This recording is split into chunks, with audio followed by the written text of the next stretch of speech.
The big prediction I'm known for is I think we're going to have a revolution or civil war within the next 5 years. And I really think within the next year. And I say these things so you guys know that I'm a charlatan, so I'm actually falsifiable. If I wanted to con you over, I'd say a bunch of vague things and say that when the era of Sagittarius starts, then there will be great strife in the land. No, I predict we're going to have a civil war or revolution within the next 5 to 1 years. So the reason I say that is that it's inside the incentive structures of the elites involved, where if you look at these historic crises, and I said this in a dozen other podcasts, is it's not the majority population that leads to them. There are small groups of radicals that hijacked the process. So for the French Revolution, the Jacobins were 3%. Sorry, all leftists were something like 3% of France's population. And the Jacobins, the faction that won, were so small that you could pick out factions in the French Revolution based off what cafes they hung out in. It was the unit of French politics at that time was cafe-based. So very small groups of people. Russian Civil War, the communists were, again, less than 3% of Russia's population. The Bolsheviks were a minority of the communists in turn. English Civil War, it was commonly said that the English were so weak as a people because it had been a century and a half since England had had a real land war. People said the English had grown too soft to fight. What happened instead was that the two factions, the royalists and the parliamentarians, they would just draft men. And so in our society, most people won't want a war. Most people just want to continue with their lives. And then small groups of radicals will seize power. And again, something I've said before is that no one riots for normies. No one pushes for normie interests. The radicals organize, the normies don't. Thus, the normies' voices get canceled out.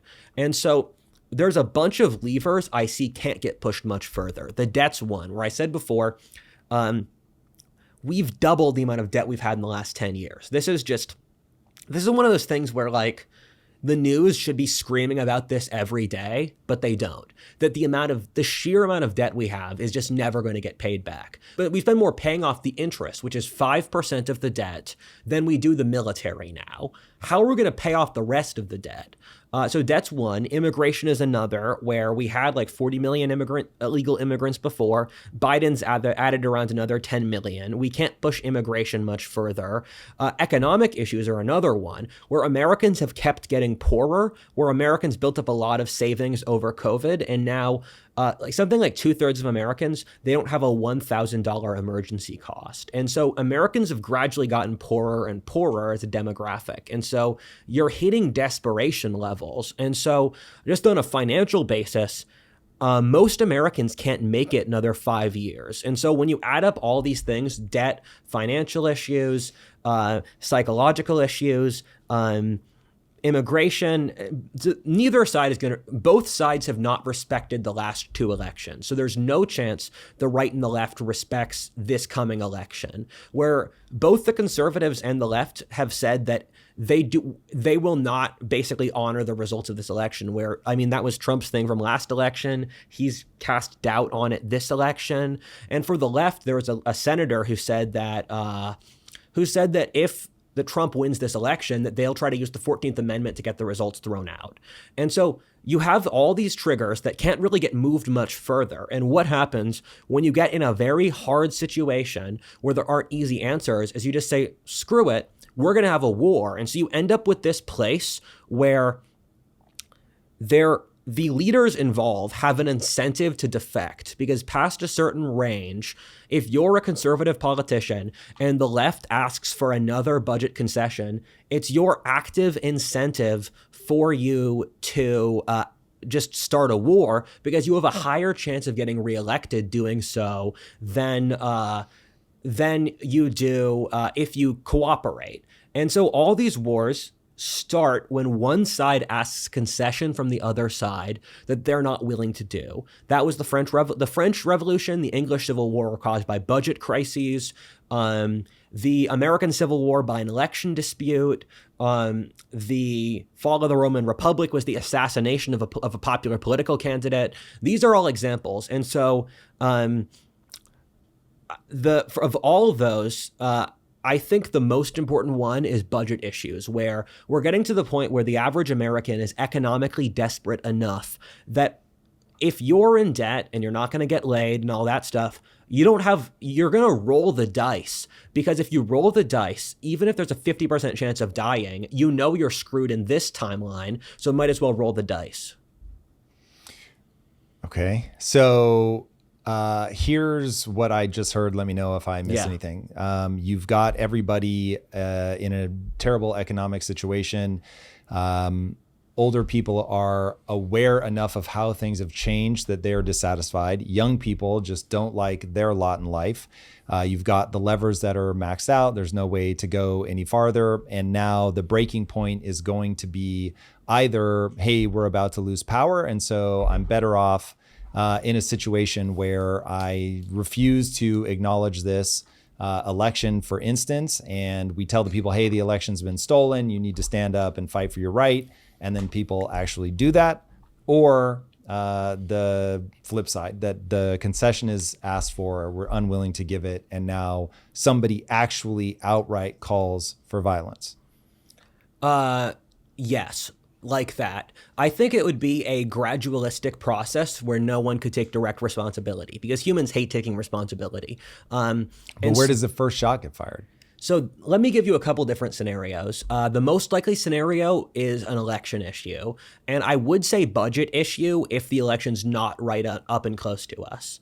And so a scenario, I'll give you like 2 or 3 scenarios. One scenario is that there's an election issue, and then like Philadelphia, I'm from Pennsylvania. Philadelphia is an incredibly corrupt city. If the conservatives said that the Philly government was stuffing the ballot box, they would have complete plausible deniability, whether or not it's true. And so the conservatives, there's an election issue. And I think for both a budget or election issue, the parallel would come from the American and the English Civil War, and countries tend to repeat, there tend to be genetic or cultural patterns in how societies have crises, wherein 3 different French court crises, there was a budget issue, and then the Estates General formed an independent legislature. But what I think would happen in both cases is that there would be an issue, and then they would form 2 different governments. And then you would have the American People's Government based out of Washington, D.C. or Los Angeles. Then you would have the American Patriots Government based out of Austin, Texas. And so you have 2 governments that are claiming to be the one true government.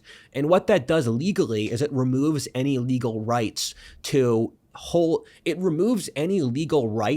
to not do bad things, because if you are the one true government, you have the legal right hand. And what would happen is, I would guess, some minor violence that spirals out, where if a conflict's like this, it's one thing, and then it gets bigger and bigger and bigger. It's like a snowball. It's like, can we use a specific example here? Yes. How does the Texas border crisis? That was a great one. And so when I saw that, it sunk into my gut that we would have a war. Because I live in Texas. I know lots of people in the Texas government.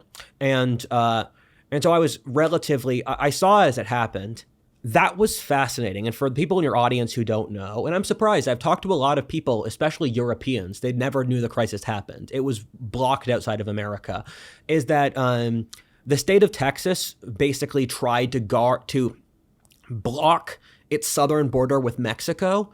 And the reasoning for it, because on a constitutional basis, the federal government are the people who maintain external borders, and states aren't allowed to. But the Texans said, because the government's not doing that, we get to step in. And so the thing that really shocked me there is that within a day, 25 states said they militarily supported Texas. 25 states said they supported Texas over the federal government.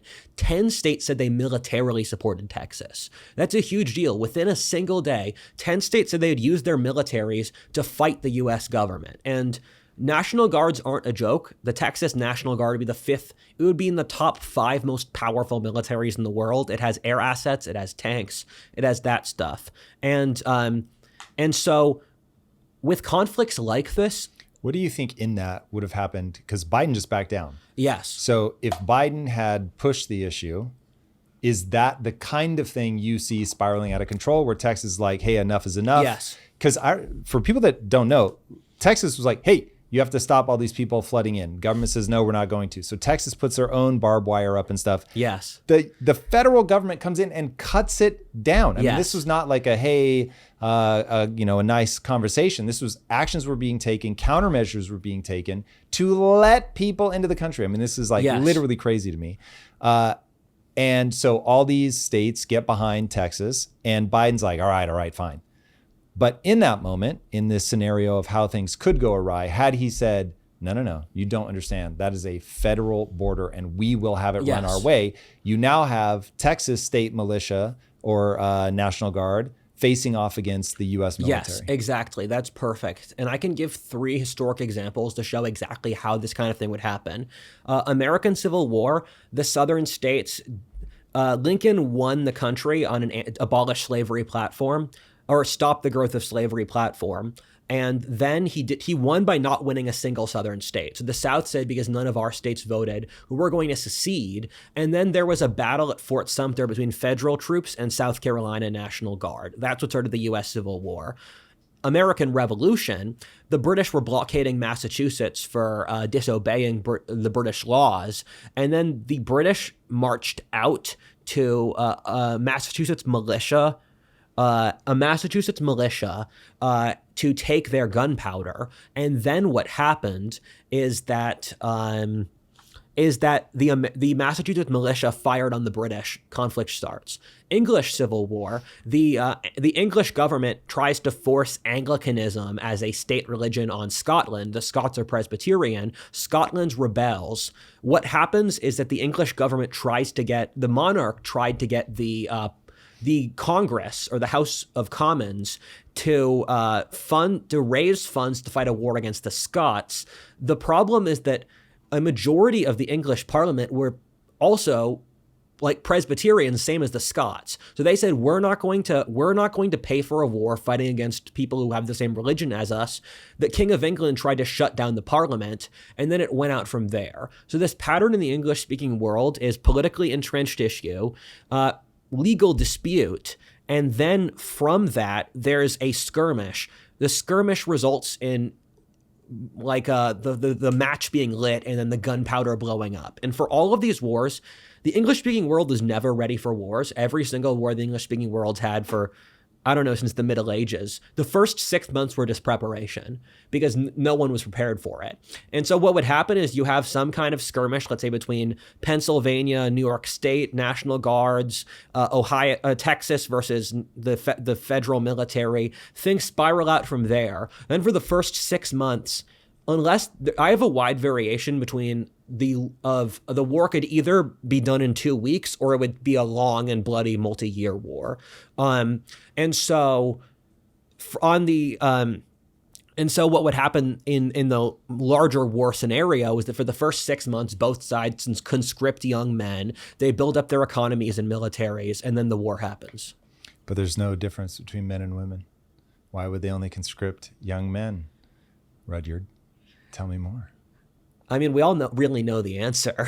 I mean, we can play with you can use women in some military roles. The Soviets did it with snipers and and keep in mind, the act of warfare has not changed that much since World War II. I think the amount of military gear soldiers carry has doubled since World War II. So if anything, warfare has gotten more physically enduring.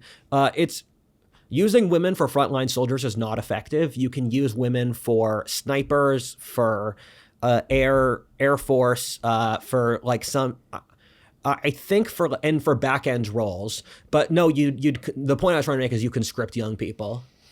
So the reason I bring that up, obviously somewhat tongue in cheek, is that the outcome of a civil war between the left and the right feels somewhat scripted in terms of how the outcome would be. How do you think that plays out? So I think there's an 80% chance the right wins. And I think it could either be the right wins over the long time or the short time. And the right has a series of strategic advantages over the left that I'm shocked no one on the left notices. So the right is a single geographically coherent territory. The right, if it became a country, would build its capital in Texas or the middle states. And you could go from central Pennsylvania out to like the Sierra Nevadas in California as a single coherent conservative territory. The left is split up in city-states, and even on their core territories in the Northeast or the West Coast, Los Angeles is hundreds of miles from San Francisco and hundreds of miles from the Pacific Northwest. The territory between Washington, D.C. and Philadelphia in New England, there's red territory in between. So the left is stuck between all these city-states, lots of them stuck hundreds of miles inside conservative territory, like Chicago or Minneapolis or Atlanta. And so the conservative single coherent territory, the military tilts markedly conservative, and the military is the most defining variable for civil wars historically. And the parts of the military that tilt the most conservative are the guys with the guns and the low-level officers. And those are the people that determine the tilt of the military historically. The police tilt more conservative, gun owners tilt more conservative. Conservative areas of the country produce the electricity and the food and the oil and the manufacturing. And conservatives also have a culture that's more masculine and warlike and hierarchical. And if we can look at leftist, and you could say this isn't indicative of the left's full power, but if you look at Chaz, you look at the Columbia protests, what happens in each case is within 12 hours, the social structure of those places broke down because they can't organize people, they can't have strict rules, that stuff. So 80% of scenarios, the right wins. In the more radical scenarios, there's just a military coup like Indonesia, where in Indonesia in the 60s, the army backs the anti-communist faction, and overnight they wiped out the Indonesian left. Same things happened in a bunch of places in history, like Hungary or Nazi Germany or that stuff. Other scenario, long-scale war, red and blue states end up with different power blocks, different internal economies. The war continues for years. Wars tend to be more bloody than people predict, as a general rule. They tend to be more difficult than people predict. And the scenario the left wins is because thankfully the U.S. military is loyal to the law and the Constitution. So if the right is very unhinged and launches a revolt where it's clearly not legal, then the left could use a conservative-leaning military to crush the rightist rebels, and then use that as plausible deniability to crack down on the right. Okay, so that is a very clear picture of what happens if something is sparked that's already militaristic in nature.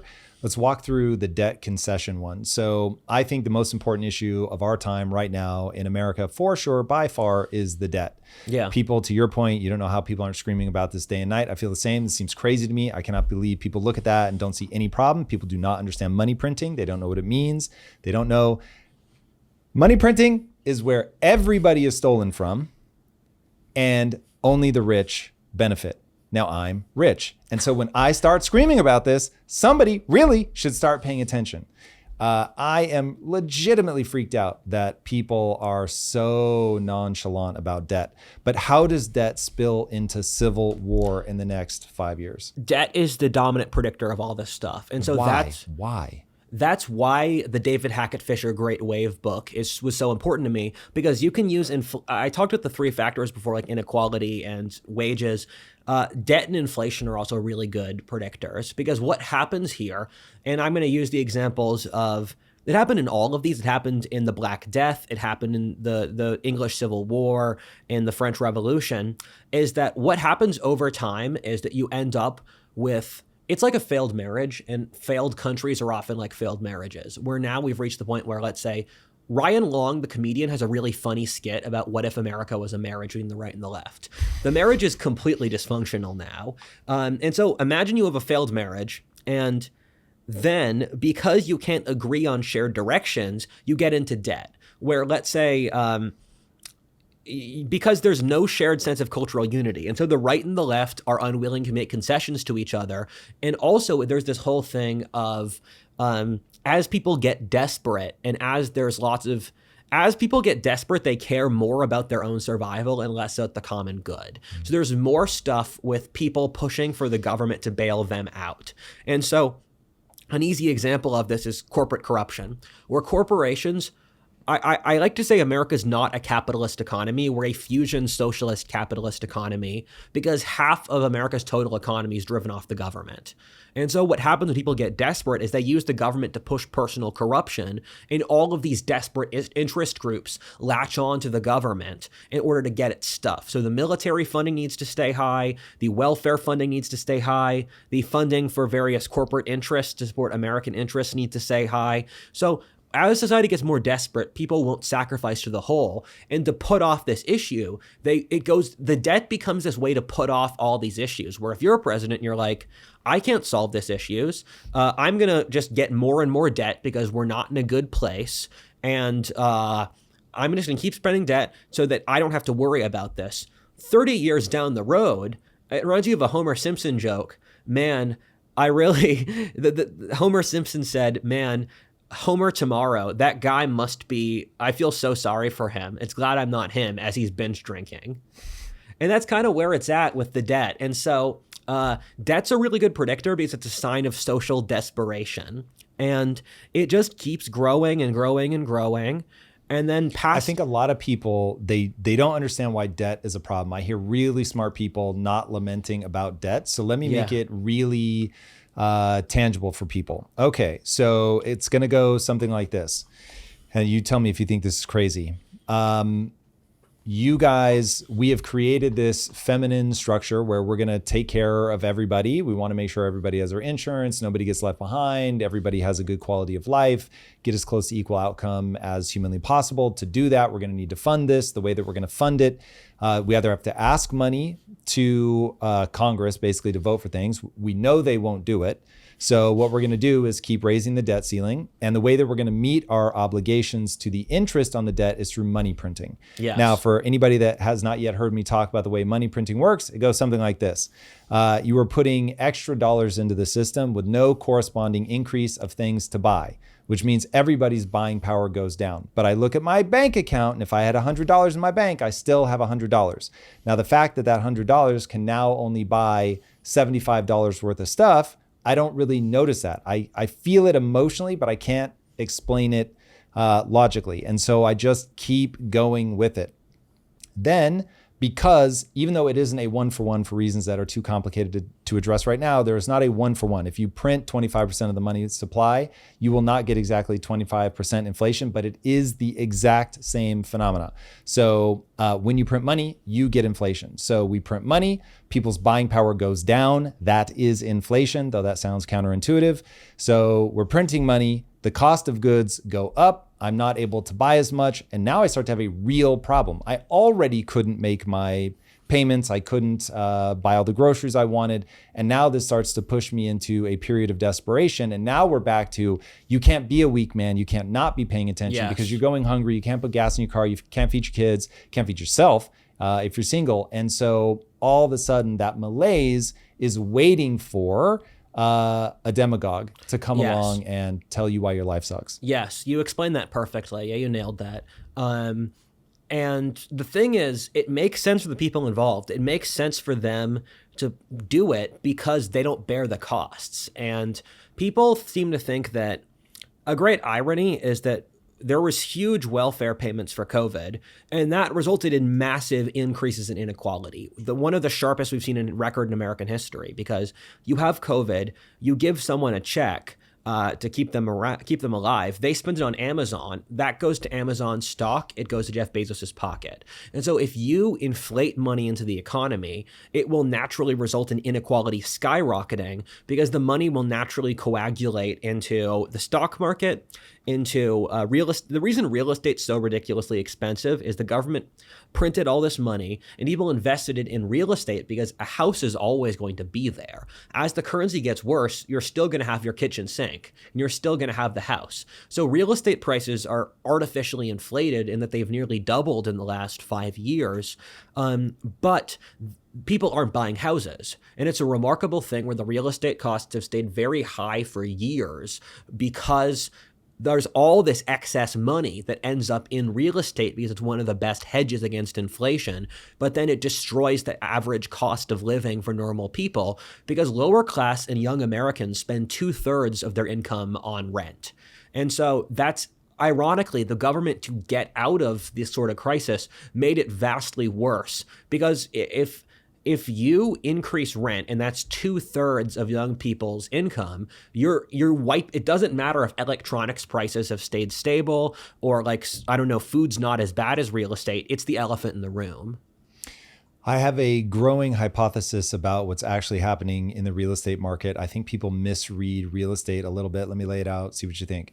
I think that the reason people put money into real estate is it is a forced discipline to pay into a savings account that will allow you to pay for the privilege of keeping up with inflation. But the reality is you can't just put money in a house and expect 40 years later that money will be there matching inflation.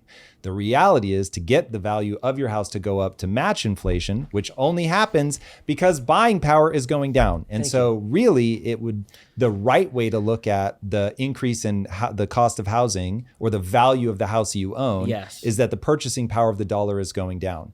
Now you have to constantly pay into that house to keep up the maintenance, all that stuff, property tax, all that. So you're actually essentially paying into an insurance scheme that is your property that says, hey, if you keep up all of your payments of property tax, upkeep on the house, all of that yes, it will more or less match inflation over the long run. But you paid a lot of money for the privilege.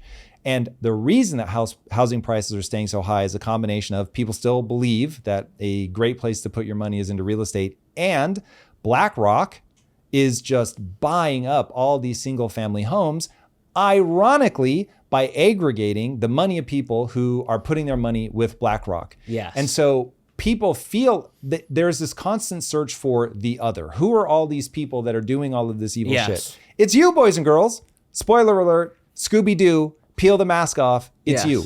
Like if you own money or you have your money with BlackRock, they're investing that money into snatching up the houses. So it isn't just BlackRock that is benefiting from this. It's anybody that has money with BlackRock. Yes. So it is a very weird system. And yes, there really are elites. And yes, the game really is rigged against you and all of that. But it's rigged in ways that people don't fully understand. And because of that, they lash out at the wrong people and remind me of the cats that you were talking about at the beginning. Exactly. And they start lashing out at the wrong people. It's crazy. I'm glad you said that. That's one of my least favorite things because whenever I talk about these macro demographic economic crises, people say it's the left, it's women, it's the Jews, it's the globalists, it's the lizard men. And you lost me at the lizard men. There are people who believe that. Like literally believe there are lizard men? I think like 1 or 2% of the population actually thinks it's, keep in mind, like, I'm officially terrified.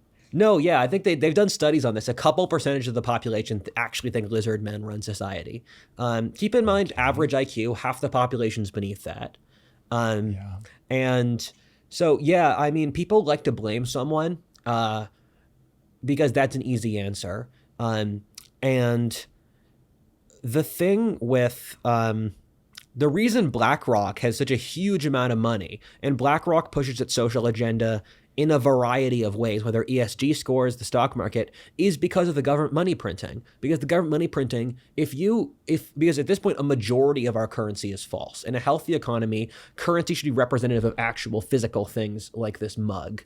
But no, in a false economy, it's reflective of what the government prints. And the problem you run into past a certain point, and this is the issue of our entire society, is that when the currency becomes a reflection of the government, stuff goes to political buddies.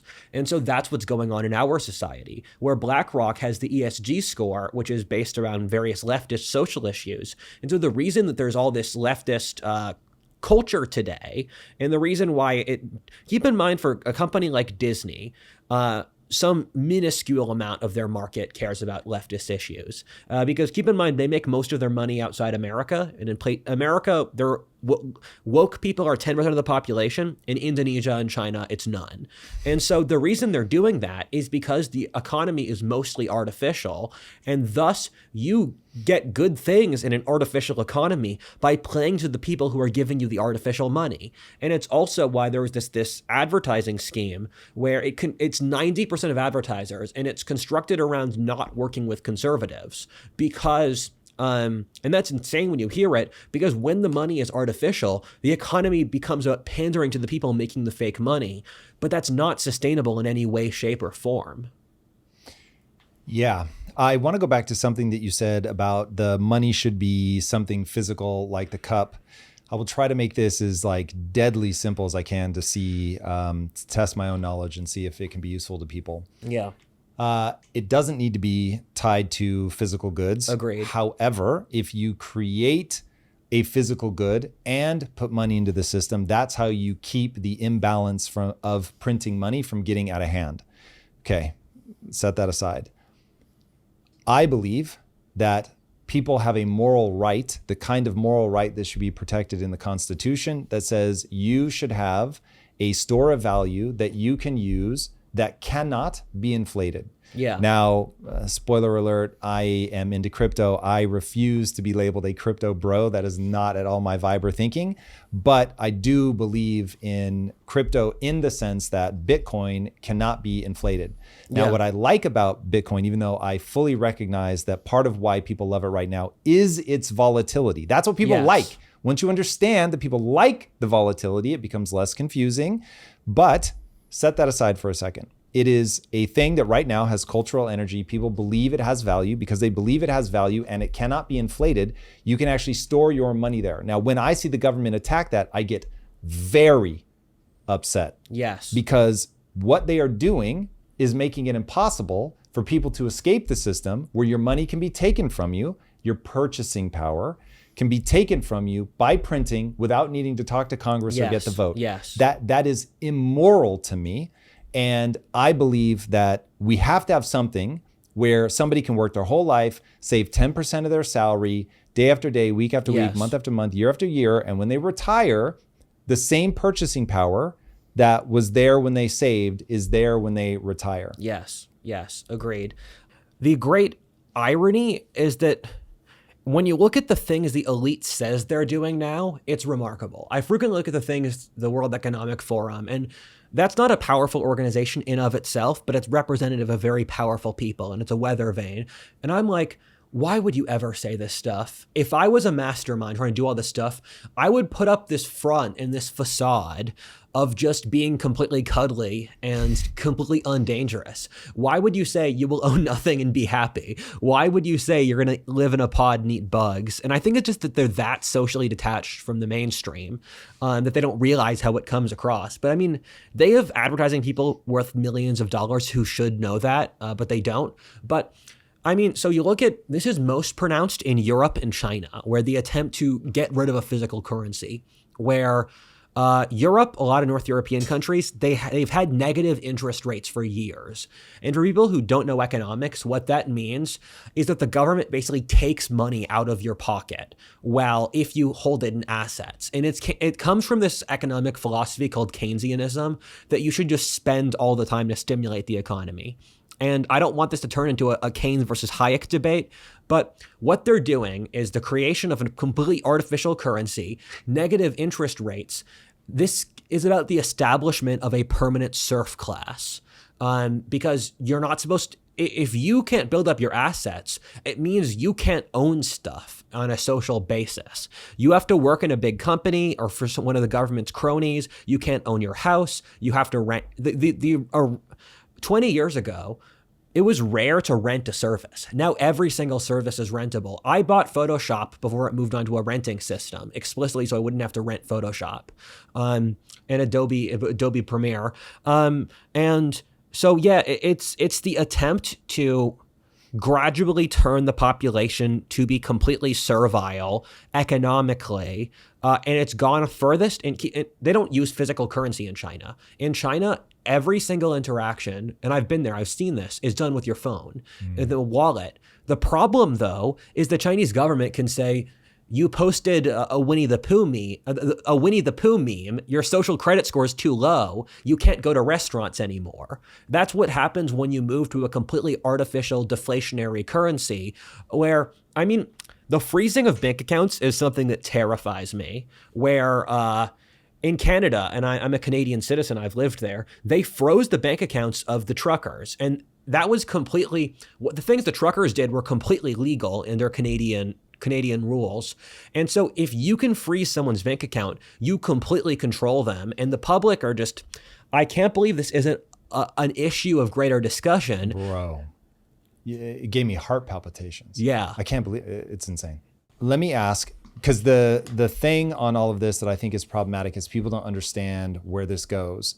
And it seems like even the people that are in the economic driver's seat don't seem to understand this. So I know that you know some people at the Fed, and you ask a really simple question about what they knew about Spanish financial history.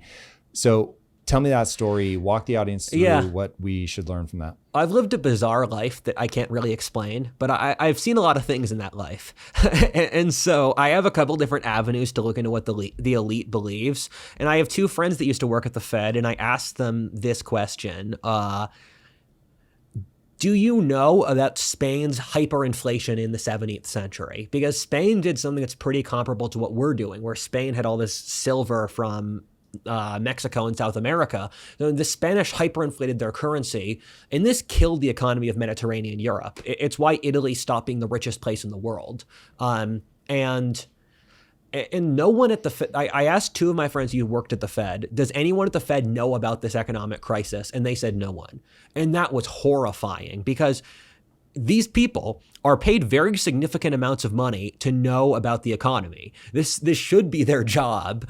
And the 17th century, from a historian's perspective, is recent. It's called modern. And so if they don't know about the 17th century at all, it means they're just making stuff up, and they have no, it means they can only, and this is a strange story where I was speaking to this lady. She's very wealthy. She's worth tens of millions of dollars. She's like 27 years old. And so we had a conversation where she said, is investing in real estate a good idea? And I said, I think the price of real estate will crash over the course of your life.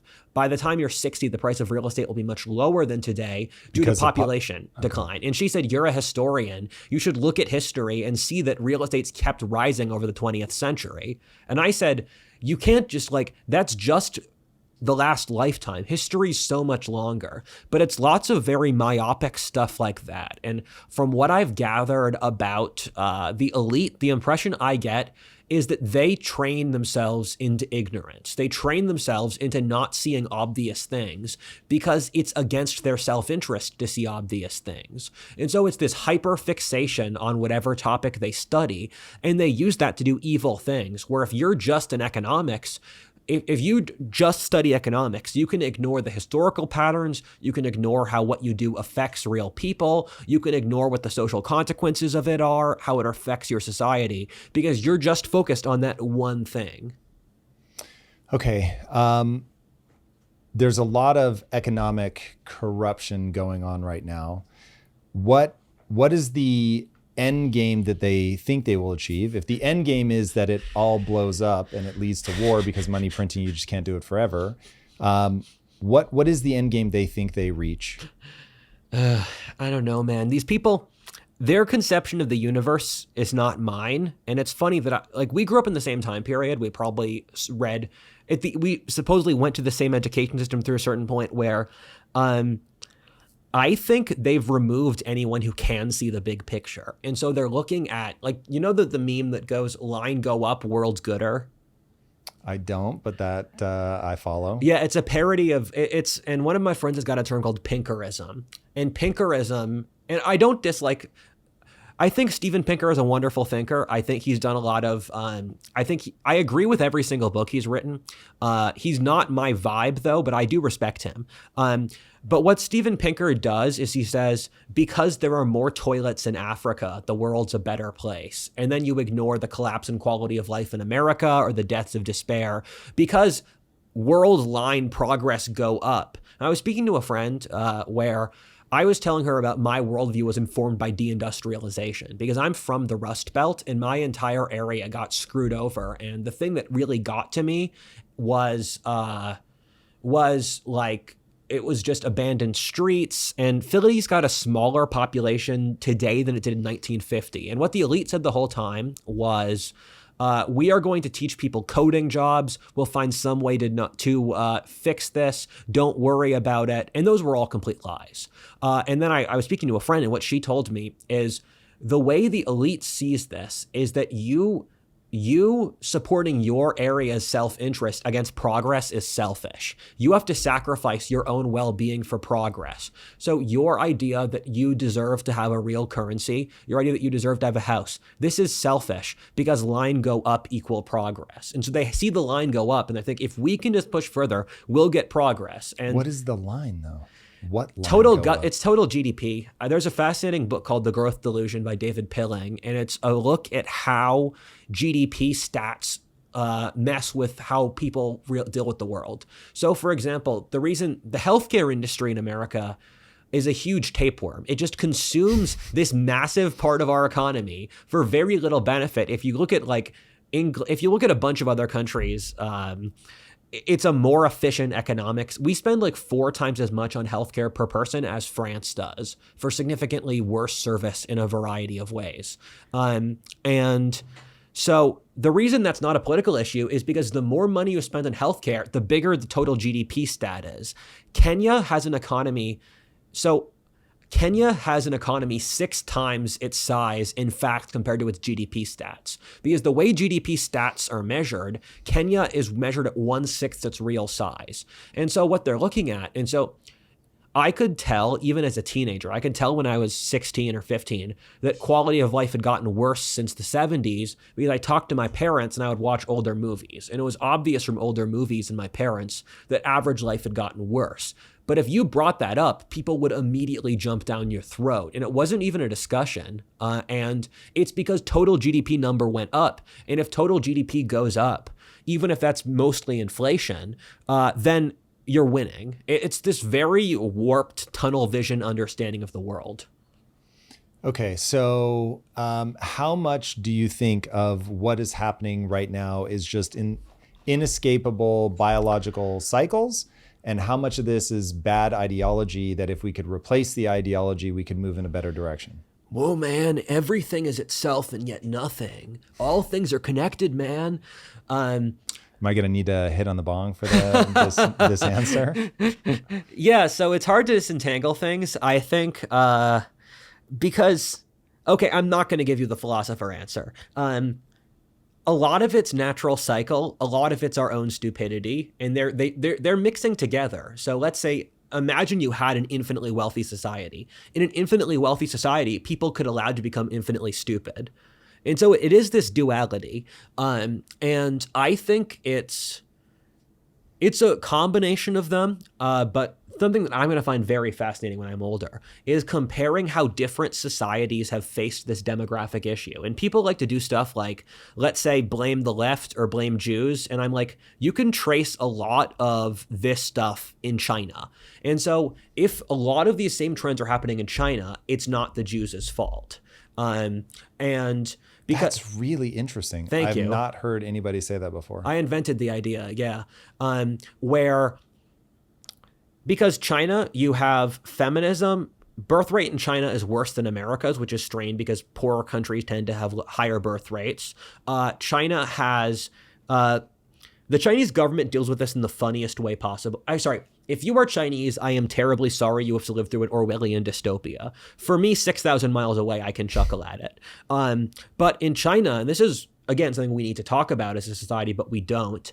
The government is going full authoritarian. And so I can see this as the parallel between the Western world and the Eastern world, where in the West, the government enables it. Well, in China, they go against it, where, for example, they've banned playing video games for too long in China. They've banned women wearing bikinis or like porn or like even cleavage in movies because they don't want men to they want to force men to like get married and like go out with women in order to see boobs. And so a really funny thing is that because women can't wear bikinis in China, they have men wear bikinis to model the underwear. What, I'm sorry? Yes, exactly. So the Chinese government doesn't let women wear bikinis publicly, so they have men wear them instead. And the Chinese government also has banned homosexuality. So what you're looking at, China versus America, the Western world, the government enables the mouse utopia. In China, the government actively pushes against it using authoritarianism. And so you can see the cultural manifestations of the same underlying trend where everything I talk about, the psychological Black Death, demographic crisis, inequality, it's happening at the same time in both China and America, but you see the same underlying economic trend manifest wildly differently in a different civilization because the context is so different. And so in America, it's right versus left. I think China's going to have a civil war too. I think for them, it'll be basically communist countryside versus capitalist cities, where the right versus the left is weird in China, where their hard Marxist left are the social conservatives and the capitalists are the socially liberal people. So it is, to answer your question, it is an economic thing, but it manifests differently based off the ruling class and culture. Why would it be happening at the same time in the West and in China? These cycles sync up. So the last time this cycle hit was mid-19th century. And so Central Europe had the revolutions of 1848, and then France had the Taiping Rebellion, 1853, both of which are the Taiping Rebellion is the third bloodiest war in history. In the 1600s, in the year 1645, every major country on earth was fighting both an internal civil war and an external war at the same time. You have a couple that had it before or after. In the year 1348, the entire world was having a civil war and the Black Death. And then you can go back even further, where the Chinese Empire, the Han Dynasty, fell at the same time as the Roman Empire, around 200 AD.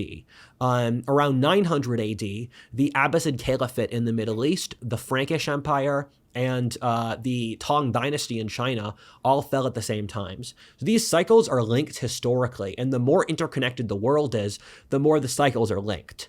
And so what we're seeing now is roughly approximate social issues around the world. And I've seen this I lived as a digital nomad for a few years. So in France, there were the yellow vest riots were happening. So I'd see explosions in the streets. In Peru, the Communist Party had just been elected there. In Canada, they have their issues. America has issues. China, right after I went there, it became authoritarian. And they shut down people from the West. India is having its nationalism. Russia is having a war with Ukraine. The European Union is having its crisis. Brazil's getting really ugly. And so this is a normal historic thing where different areas of the world often experience their own crises at the same time as other crises. As we look back on this moment between the US and China, what response to what's happening now are we going to look back and say that was the right way to play that? Man, I don't know. If I had a good answer, I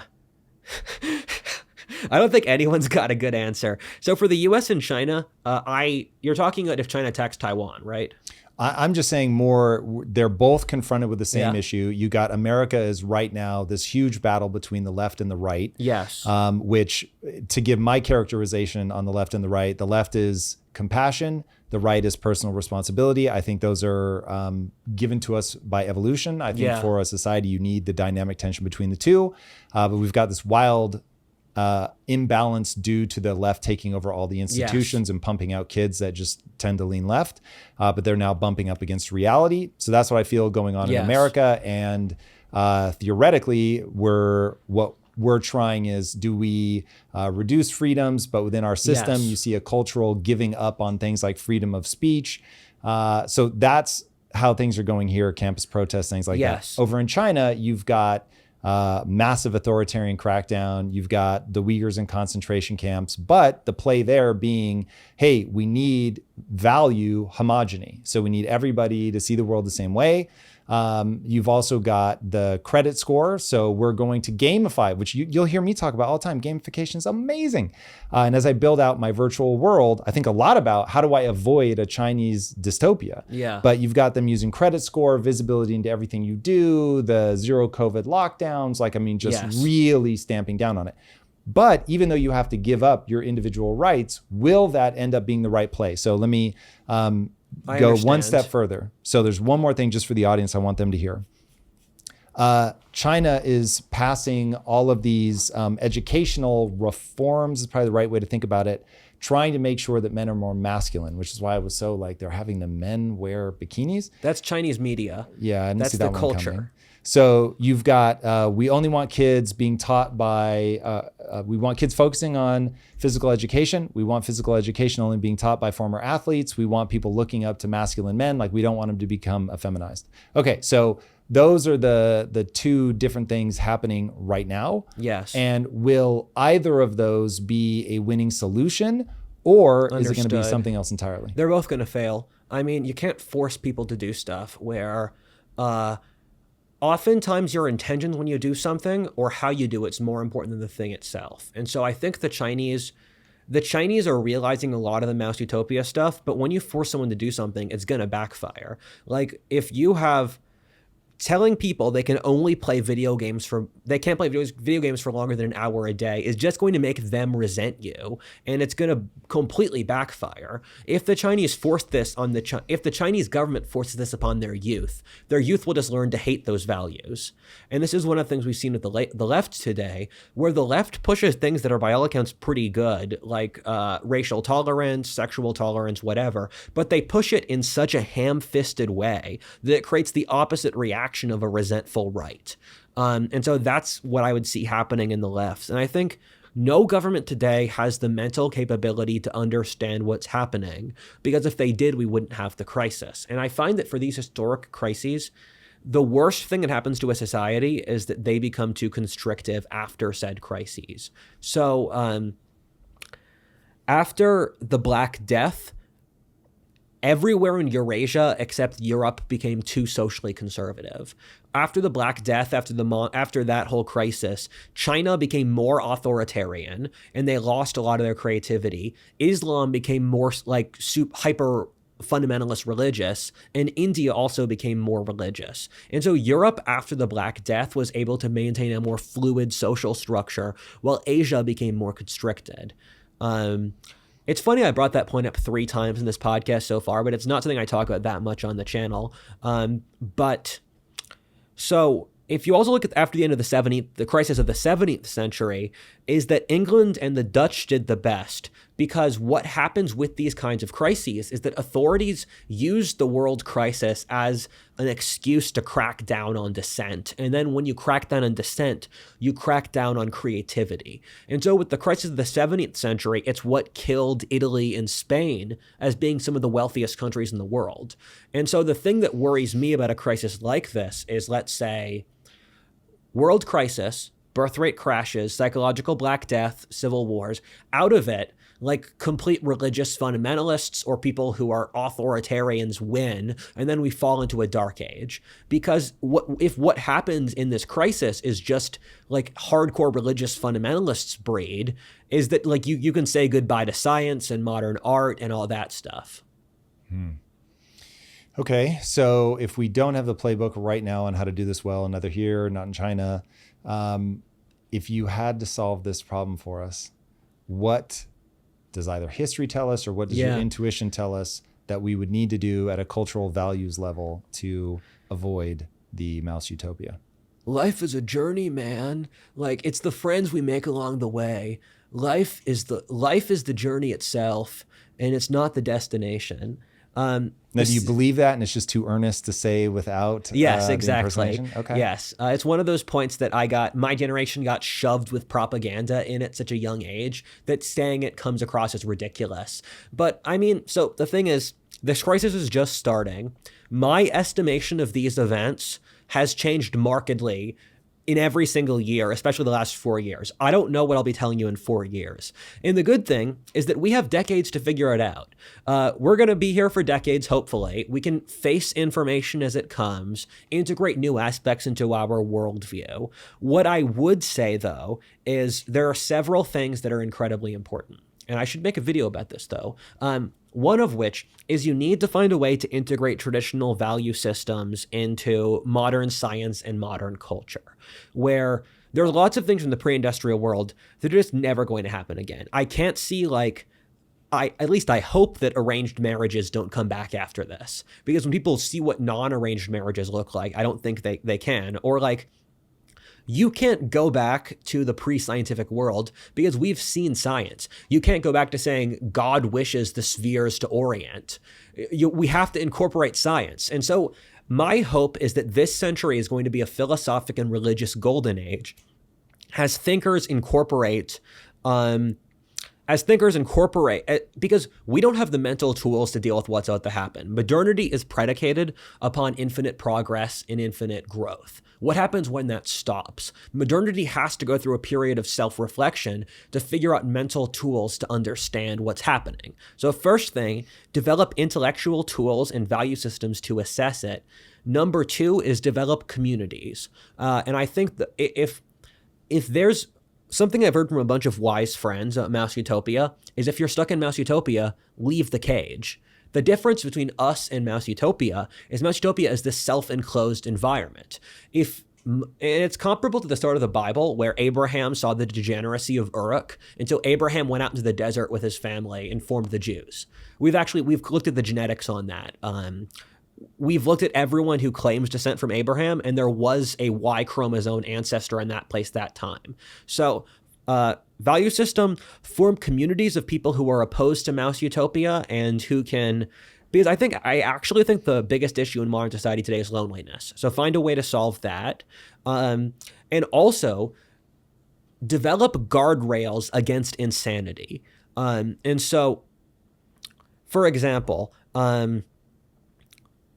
when I saw things were going to go bad, and I saw that we would spiral into political fanaticism, I gave myself rules for bridges I would never cross, because I knew that this would affect me as a person, that my mind is not immune to it. So I told myself, I'm never going to dehumanize my enemies. I'm never going to promote genocide. I'm never going to say that the truth doesn't exist. I'm never going to kill myself. I am never going to promote nihilism. And so I made those rules to myself because I think to myself, Rudyard, you are in a rational place now. There may come a point where you're not rational, so you need to make rules for when you're not rational. And so we need to do that as a society, where I think a great rule is don't enable nihilism, because nihilism has no benefit. If you're like, yeah, the human race is just terrible and we should never have kids and we should hate each other and everything is lame, why are you believing that? There's no benefit to believe it. Fourth is establish decentralization. Actually, you guys should watch my manifesto I released a few months ago.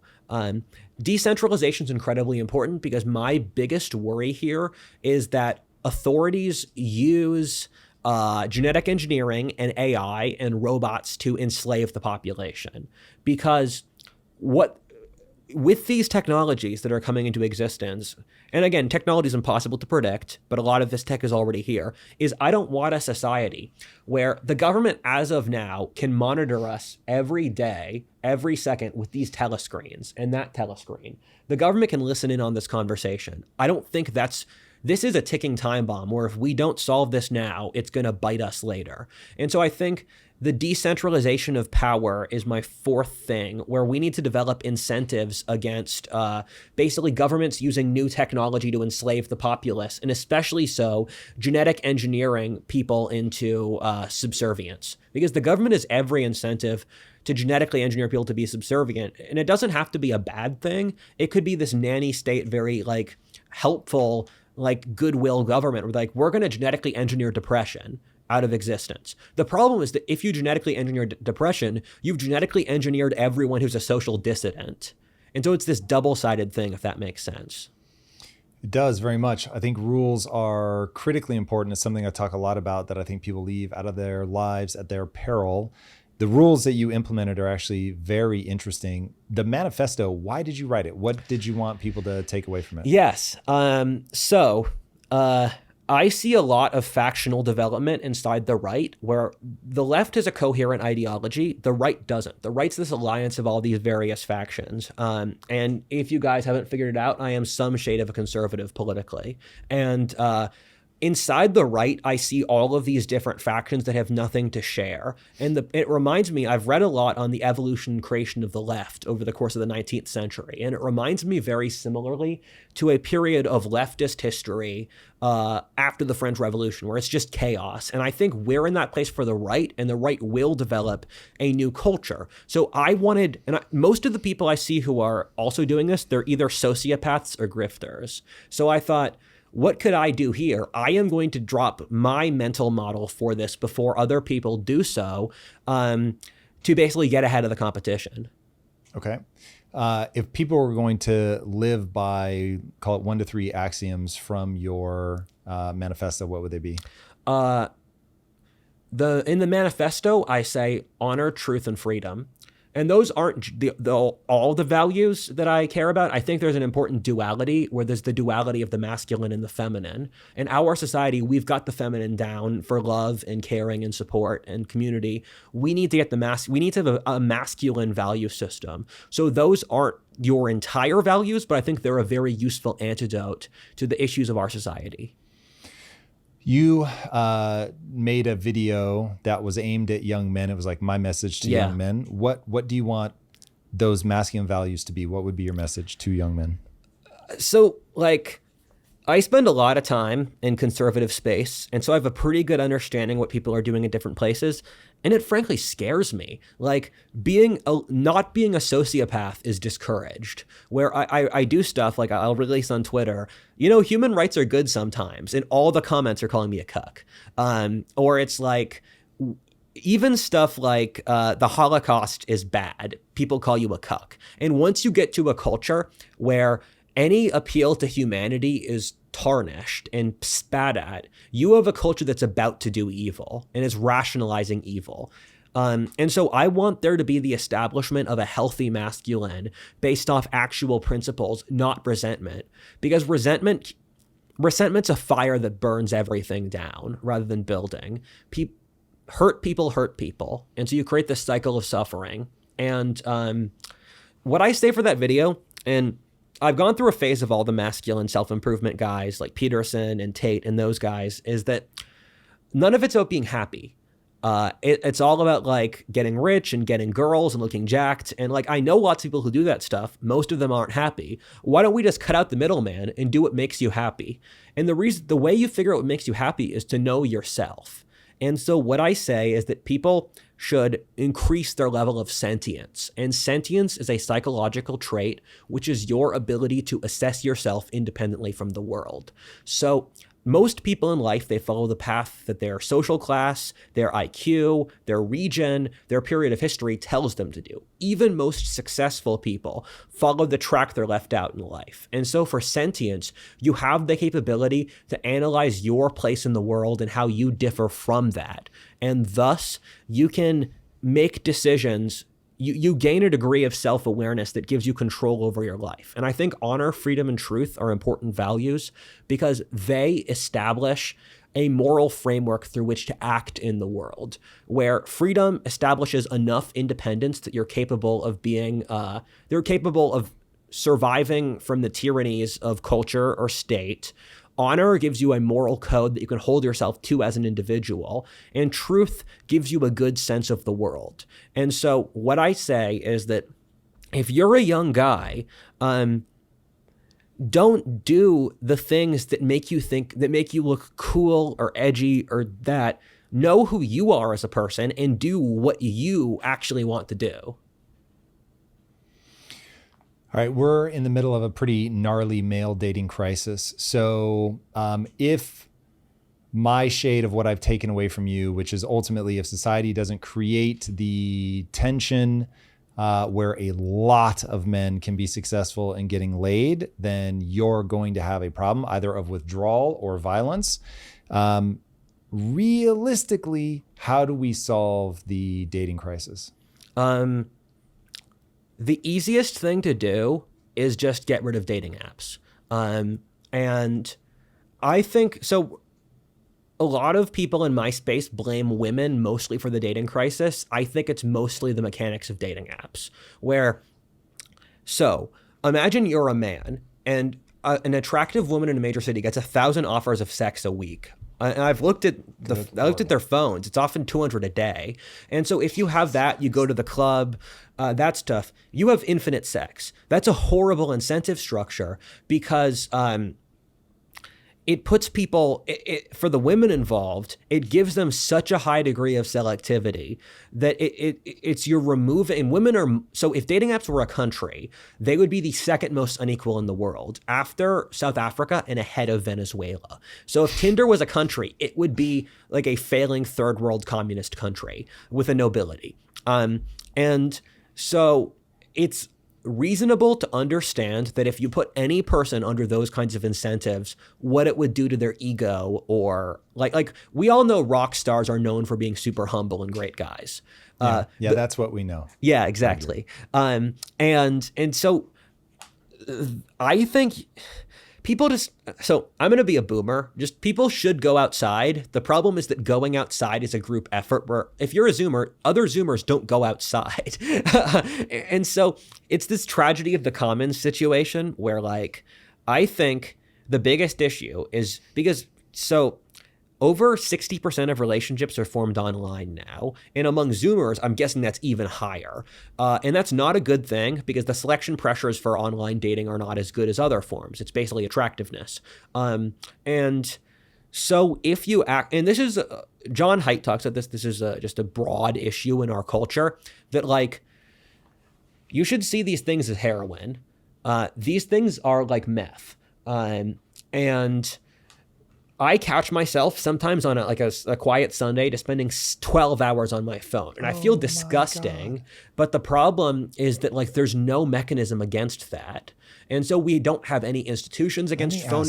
Because here I have before me a very bright Gen Zer, and so let me ask the obvious question: you already know the power of rules. Why don't you have a rule around how much you use your phone? So the problem is that you don't want to have nanny state rules because then after a generation or two, people get resentful of them. I'm talking personally imposed. I don't want these from the top down. Fuck that. You should be able to let me duct tape my phone to my forehead if I want to. But I'm saying, so I tweeted out today, because of you, think of screen time, video games, all the modern wonderful things as like alcohol. Yes. In small quantities, ton of fun. Yes. In large quantities, absolutely destructive. Yes. And it comes down to your personal discipline as to whether or not it's going to be a problem or it's going to be something that you use when you want. The problem with that is that statistically, personal discipline is not effective for most people. 95% of diets fail. And so on an individual basis, you can build up the willpower, but on a social basis, that's not going to work. And so the absence of something is normally not effective. What you need to do is the replacement. So the reason alcoholics are such big issues is alcohol has become their life. They're happy, they grab a drink. They're depressed, they grab a drink. They're with friends, they grab a drink. The neural highway to alcohol in their life is just very strong. And so the issue is, how do you fill up other stuff in their life that they can do instead of alcohol? And they build up hobbies, relationships, a bunch of other things. And so phones are the same way. And the problem with screen addiction, and I'm going to use an example of this, is that when the Europeans introduced alcohol to the Native Americans, it just completely destroyed their society. Native Americans would spend all day drinking. Because they had no social protections against alcohol. So Native communities would actually, there was a weird part of American history. There was a prophet and a messiah called Tecumseh, based out of Illinois, who launched this warrior confederacy from Alabama to Canada in like 1810. No one remembers it, but he banned alcohol. And so the problem with us with screens is that it's a tragedy of the commons situation, where there was all of these social institutions that facilitated not having screens, where there were third places young people would meet. There was social etiquette about how to talk to someone. There was, people say play outside. Outside for most Americans is a parking lot. And so implicit in the problem is that we removed everything. We've made screens the easiest answer for young people. And so in the same way that for Alcoholics Anonymous, you tell an alcoholic, here's an organization where you're accountable to people, we need to find that institution for screens. It's interesting. So I will assume that just like drugs, you have, when it comes to screen time, you have people that use it too much because they're not putting in rules. They're not thinking, hey, I should go spend a certain amount of time with other people, whatever, in physical space. And then you have people that just have an addictive personality, and more or less, no matter what, they're going to find their way to an addiction, whether it's work, sex, drugs, alcohol, phones, whatever, they're going to have an addiction. But I really believe, while you're not going to catch everybody with building out rules, I think you catch a lot of people. To me, the big thing that falls apart is people don't know where they're trying to end up. They don't have any hypothesized strategy on how to get where they want to end up. And there is this sort of nihilism, giving up. The thing that I am glad you're making me confront, because whenever somebody from Gen Z comes to me and says, hey, Tom, I want to be successful, but I feel lost, whatever, I don't know how to achieve, my answer is always the same. If you know how to make people money, you will always make money. And you can get so good at something that people can't stop you from doing it. So you can get so good at helping somebody else make money, you don't even have to start your own company. Yes. Even if people were actively trying to stop you, you will be able to find a way. And that is true of Gen Z as much as it is true for anybody else. And so to me, dear Gen Z, the thing that I would say to you guys, because you are the future, you're going to get to run the country the way that you want to run the country, and nobody's going to get to stop you, because they are all going to die. And so my thing to them is, what do you want it to be? You can look at me as some dumb boomer who doesn't know what he's talking about, doesn't know how hard it is in your life. Or you can look at me as a student of history who understands how all the shit moves in cycles, and there are always the people. You said it's always a minority that can organize, that has a clear vision, that rallies the troops, conscripts the army. I'm saying, don't be one of the conscripted. Be one of the people that rallies people. And then if you know where you want to go, and you're willing to face your anxieties and get better at that, and deal with the mental illness, and not just hide in a hole and push yourself to get outside of it. And as someone who has struggled with crippling anxiety, you cannot point a finger at me and say that I don't know what it's like. I was an early adopter of that shit. So I very much know what it's like to deal with anxiety, and to say I want to get somewhere, and anxiety is standing between me and my goal, and I'm going to have to find a way to deal with that. Yes. So what in that message sucks? I agree with all that. And so, yeah, I mean, there's a million things to say. Gen Z is the most class-divided generation I've seen in a very long time, where the top 20% of Gen Z, and this is my personal experience, has 80% of the skills, and 80% has 20%. So I think there's a subset of Gen Z who are the most competent generation since the greatest generation, but most of the generation are just, they can't function. And so it's going to be very, very strange to see that play out. I mean, my piece of advice is just do stuff. just do things. And my father, he had a couple quotes. One of it is, it's often more important to make a decision than a good decision. And he said, Rudyard, you should do well in math, so if there's a major war, you can be in the artillery, not the infantry. And he also said,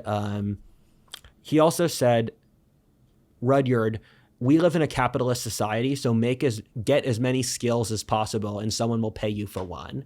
And I think that's a pretty good mental system. And so in my life, when I left high school, I hiked 600 miles in the Appalachian Trail alone, from the top of Massachusetts to the bottom of Pennsylvania, because I wanted to do something. I wanted to face the real world, and through facing the real world, I would know who I was, because I never liked school, and I wanted to, because school felt really fake. It felt like a bunch of like hamster wheels. And so I wanted to do something hard and real. And then I worked on the channel after that.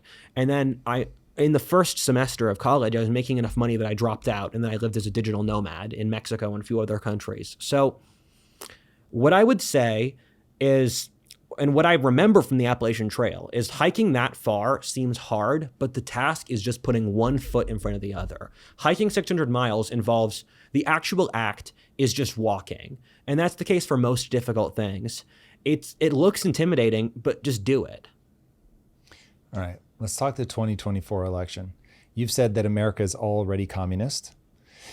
One, I'd be curious to know what leads you to that, and which of the candidates leads us either to more communism or away, or are they both just pushing in the same direction?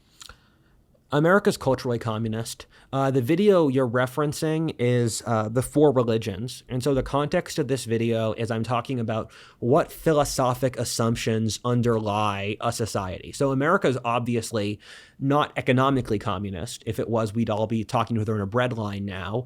But on a philosophic political basis, our entire society is underlied by Marxist assumptions, where Marxist assumptions involve world is oppressor versus oppressed, oppressed equals good, pushing the interests of the oppressed is the moral thing, the world is material, is all material, moral standards don't exist, thus increasing the economic level and equality of society is the morally correct outcome, that so much of our society is communist, indirectly or directly, that we forget it. Even conservatives today are philosophically communist in ways they don't understand, myself included. And so we are philosophically communist while we are social structure and economically not. I mean, that's an obvious question. I mean, the left is more culturally communist than the right is. I don't think either side is actually pushing for economic communism. And I think that, I mean, so the left at this point, they aim at putting in their priests into every part of society, because HR departments and DEI employees are really priests. It's a secular religion, and they exist to monitor, do the people in the organization follow the religion, in the same way that back in the day you'd have a pastor. All right, what's more likely to spark violence? If Harris wins, but people don't believe it, or if Trump wins, but people don't believe it? I mean, I think there's going to be violence either way. If Harris wins, it removes plausible deniability from the right. And so there's a higher situation if Harris wins that the left can say that the right is completely unhinged and then use a military to destroy the right. So Harris victory, what happens then? Again, it's all margin. If it's razor tight, both sides can claim that they really won and will. If it's an overwhelming conservative victory, the left, you will see lots of Antifas, and we'll see lots of chases and maybe blue cities forming city states, but that would put the military in the right. And so you'd pick something. If the left wanted to gauge that war and there was an overwhelming conservative victory, they'd pick abortion or something like that. I don't know, immigration. They'd say that, like, for inalienable human rights, we have to fight.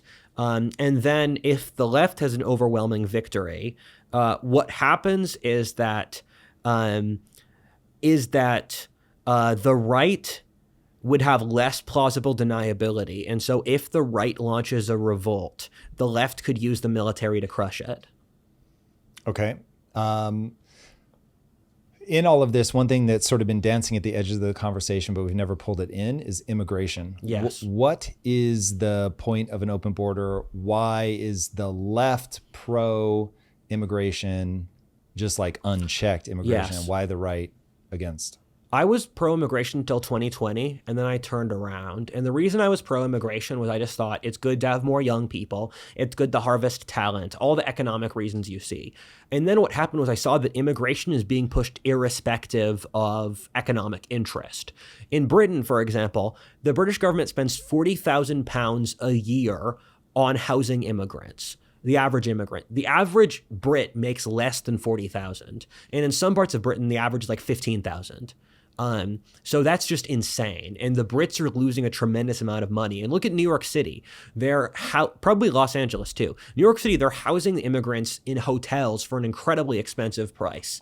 And so it's clear that past a certain point, it's not economic self-interest for the society. I think it's a constellation of a bunch of things. One is vote stuffing, where I didn't really see the importance of using IDs for voting until pretty recently, but now I see that if you don't have IDs for voting, you can just bus a bunch of immigrants in and then win.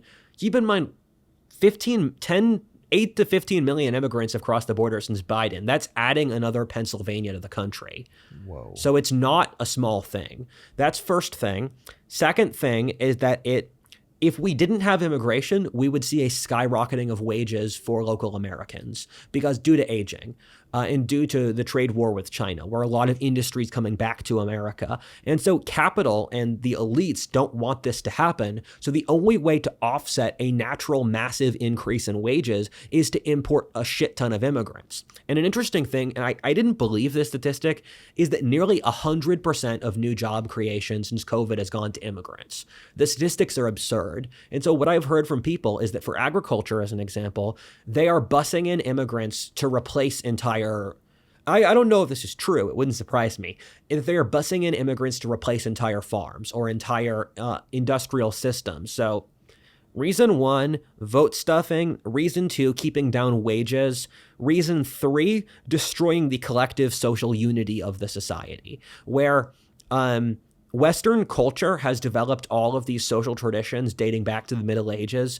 that make it difficult for governments to overreach, where and Western governments have private individual rights, they have weapons ownership, they have a concept of the individual soul, separation of powers, whatever. And so most of the countries immigrants are from are not countries with those heritages. In Mexico, they've been ruled by an oppressive caste system for the last 700 years, going back to even before the Spanish. And so, or if you import Middle Easterners, the Middle East has never been a democracy. So you're importing populations that are familiar with government overreach. And also I think a lot of the motivation here is the attempt to make things worse so that people beg to have the government save them. You remove the police, crime gets too bad. Now you need the political brown shirts to protect you because the police are gone. And finally, I just think the real answer is suicide. I think we're a civilization trying to commit suicide in every possible way. And this is just one vector for suicide. You're going to have to say more on that. Why would society want to commit suicide? Is this just tied back to whatever biological thing breaks as we get to a certain size, or is there something else? It's funny. This is obvious to me. So it's funny that it's funny to me that it's not a widespread idea. But I mean, society is not rational. Why would a person commit suicide? Well, let me answer that. A person will commit suicide when they no longer believe they will ever feel good about themselves again. Yes. It is entirely about feeling. Yes. So it's a mistaken belief, but at the societal level, why would is this, if you believe that we're a cancer on the face of planet Earth and you want to save planet Earth, that's why you commit suicide? That's the only reason I could insert. That's a rationalization.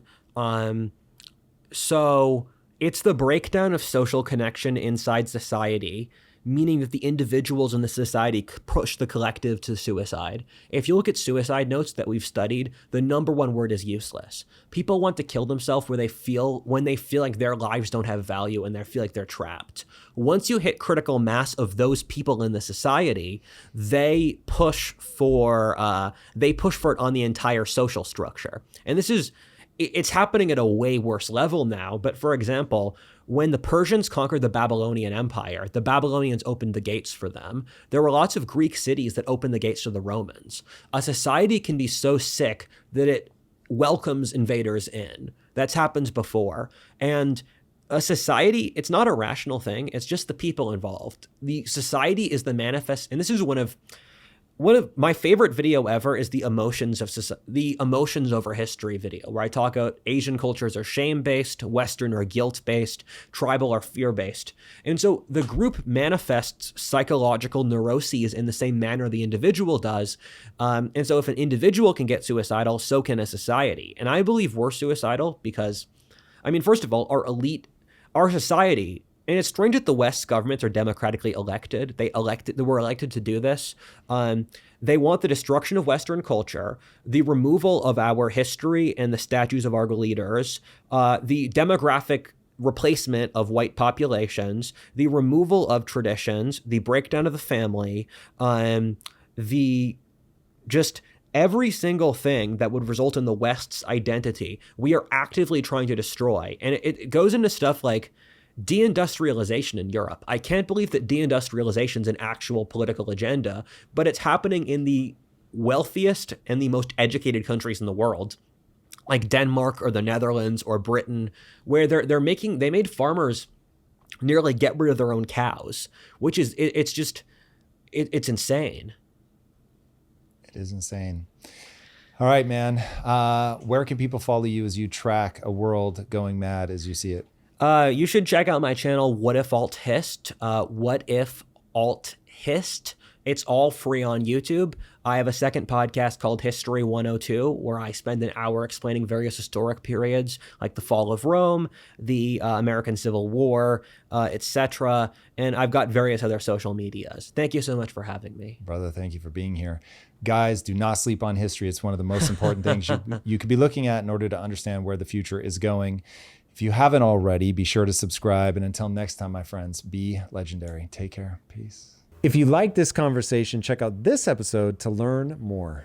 There is an expression, a saying in the Islamic context: first we come for the Saturday people, then we come for the Sunday people. The Saturday people are the Jews, the Sunday people are the Christians. I can link pretty